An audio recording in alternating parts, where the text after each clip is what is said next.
नमस्कार प्रिय दर्शकों, आप सभी का हृदय से बहुत स्वागत है हमारे विशेष कार्यक्रम वार्षिक राशिफल में। प्यारे दर्शकों, मैं हूं आपके साथ ज्योतिषी पंडित ज्ञानेश। हम हमेशा आप लोगों के लिए सरल, सही और सटीक जानकारी के साथ पेश होते हैं। प्यारे दर्शकों, इस वीडियो में हम बात करने वाले हैं मकर राशि और मकर लगन वाले बहन और भाइयों के लिए वर्ष 2023 अंग्रेजी साल कैसा रहेगा। इस वर्ष भाग्य का आपको कितने प्रतिशत लाभ मिलेगा, सेहत आपकी कैसी रहेगी, कौन सा उपाय आपके लिए कल्याणकारी रहेगा, किन चीजों से आपको परहेज करना होगा, क्योंकि आपकी जो राशि के स्वामी हैं वो शनि देव हैं। देवों के देव शनि देव, न्याय के देव शनि देव। शनि देव का प्रभाव आपको थोड़ा सा जल्दबाज बनाता है। मकर राशि की वजह से आप हर काम को उतावले होकर के कर देते हैं और बाद में पछताते हैं। थोड़ा थोड़ा आपको पैरों का दर्द, रात में सोते समय, या पैरों में चोट लगना, या पैरों में कोई ना कोई पीड़ा आपको पीछा करती है। शनि का प्रभाव आपको ईमानदार भी बनाता है। आप लेन देन में बहुत स्पष्ट होते हैं। आप सच्चे मन से लेन देन करते हैं। अगर आपको कोई छेड़ देता है या आपको कोई बिना वजह उदास करता है तो आप के ऊपर शनि की जो दृष्टि है, जो शनि की जो कृपा है, जो शनि आपकी राशि के स्वामी है, उनकी मेहरबानी से सामने वाला कष्ट पाता है। यानी कि आपके मुंह से निकली हुई बातें हजारों बार सत्य साबित हो जाती हैं। लेकिन 2023 में एक तो इस साल अभी आपके ऊपर पूरे वर्ष ढैया रहेगी। शनि की आखिरी यानी कि 7.5 चल रही है, उसकी आखिरी ढैया बची है 2.5 साल की। वो 17 जनवरी से चालू हो जाएगी, आखिरी ढैया जो आने वाले 2.5 वर्ष तक रहेगी। वैसे तो आपके ऊपर 7.5 चल रही है पिछले 5 साल से, अभी 2.5 वर्ष की बाकी रहती है।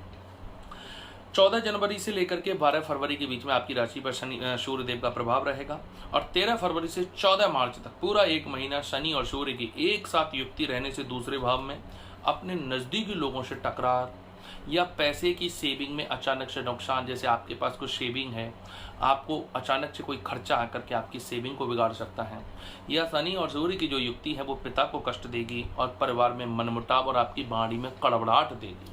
तो इन दोनों, एक तो वाणी पर संयम बरतें, क्रोध वाद विवाद में बिल्कुल भी ना पड़े, उससे आपका नुकसान है।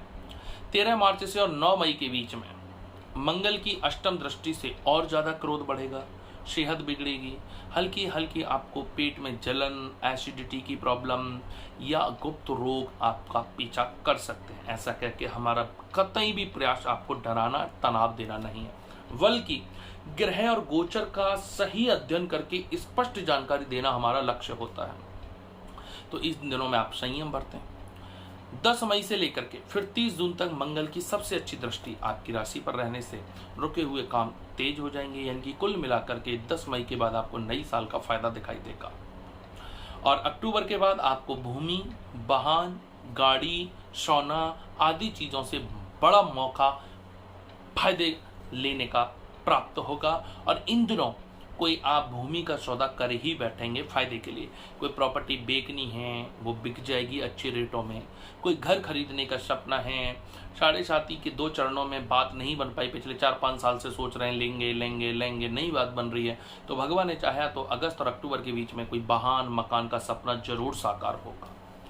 संतान की सेहत का थोड़ा सा ध्यान रखना होगा। चौथे घर में राहु झटके से धन की हानि या नुकसान करा सकता है, तो खर्च खराबी को संभल के करें। ईश्वर की कृपा से 7.5 कष्ट दे रही है, जो पिछले 5 साल से उतना कष्ट अब नहीं रहेगा। ये आखिरी चरण यानी कि 2.5 साल का आखिरी ढैया रहेगी। 7.5 साल में से 5 साल पूरे हो गए, आखिरी ढैया में आपको ज़्यादा उलझने नहीं रहेंगी। लेकिन वाहन आदि वगैरह संयम से चलाएं, चोट आदि का भय बन सकता है और वाद विवाद में बिल्कुल भी ना पड़े। कोई भी चीज़ का क्रय विक्रय करते समय, खरीदते बेचते समय कागजी कार्रवाई पूरी करके चलें। भावनाओं में बह करके कोई भी सौदेबाजी बिल्कुल भी ना करें। आपको इस वर्ष अच्छे सहयोगियों का साथ मिलेगा। आप नौकरी में, प्राइवेट या सरकारी में तो सीनियर का, बिजनेस में है तो किसी अच्छे व्यापारी के साथ से आपको तालमेल से व्यापार में अच्छा फायदा होगा। जीवन साथी जो वैवाहिक जीवन में बंधे हुए हैं उनके लिए साल थोड़ा सा टकरार वाला रह सकता है। बिना वजह का जीवन साथियों के बीच में, पति पत्नी के बीच में तीखी मिर्च लग सकती है, टकरार बढ़ सकता है। तो पति पत्नी अपने संबंधों को मधुर बना के रखें। संतान के लिए यह साल काफी अच्छा है। मान सम्मान का ध्यान रखना है, कोई भी हल्की गलती नहीं करनी है, जल्दबाजी में कोई भी कमी नहीं छोड़नी है, जिससे कोई व्यक्ति आपकी गलती का या आपकी कमजोरी का या आपकी जल्दबाजी का या आपकी कोई गलती का कोई सबूत लेकर के आपको परेशान ना करे। इस चीज़ का आपको परहेज करना है, सतर्क रहना है। अगर भाग्य की बात करते हैं तो इस साल भाग्य आपके लिए काफ़ी ठीक ठाक है। भाग्य का आपको 53%, 53% भाग्य का ठीक ठाक लाभ मिलेगा। इसको प्रबल करने के लिए सुंदरकांड का पाठ कर सकते हैं। अगर सुंदरकांड का पाठ करने का समय नहीं बन पाता है तो हनुमान चालीसा का पाठ कर सकते हैं। नित्य नहीं कर सकते हैं तो शनि मंगलवार करें। शनिदेव मंदिर में जाना चालू रखें, ये आपके लिए अच्छा होगा। शनिवार वाले दिन किसी लोहे की बर्तन में, लोहे की कटोरी में जो हार्डवेयर से आपको मिल जाएगी, सरसों का तेल 100 से 150 ग्राम डाल करके या 50 से 100 ग्राम डाल के उसमें अच्छे से अपना चेहरा देख करके, जैसे हम दर्पण में चेहरा देखते हैं, छाया दान करें दोनों हाथों से, तो उससे भी आपको अच्छे लाभ मिलेंगे, उलझने कम होंगी। और मौका मिले तो शनिवार को जो काले वर्ण की, जो थोड़ी सी श्यामा कलर की जो गाय होती हैं, काले वर्ण की, भूरी सी रंग की, श्याम वर्ण आप समझ गए होंगे, तो उनको आप रोटियां दें घी लगा के या कोई तिल का तेल लगा करके, या उनको चारे की व्यवस्था करें, उससे आपको बहुत फायदे होंगे। अधिक जानकारी लेने के लिए, व्यक्तिगत बात करने के लिए, व्यापार, घर परिवार या संतान की कुंडली दिखाने के लिए, बच्चों के बारे में जानने के लिए आप हमसे व्यक्तिगत अपॉइंटमेंट लेकर के डिटेल में विस्तार से जानकारी प्राप्त कर सकते हैं। हम इन्हीं शुभ और मंगल कामनाओं के साथ अपने मन और वाणी को विराम देंगे। सभी का धन्यवाद और नई साल की शुभकामनाओं के साथ आपसे हम फिर मिलेंगे। नमस्कार।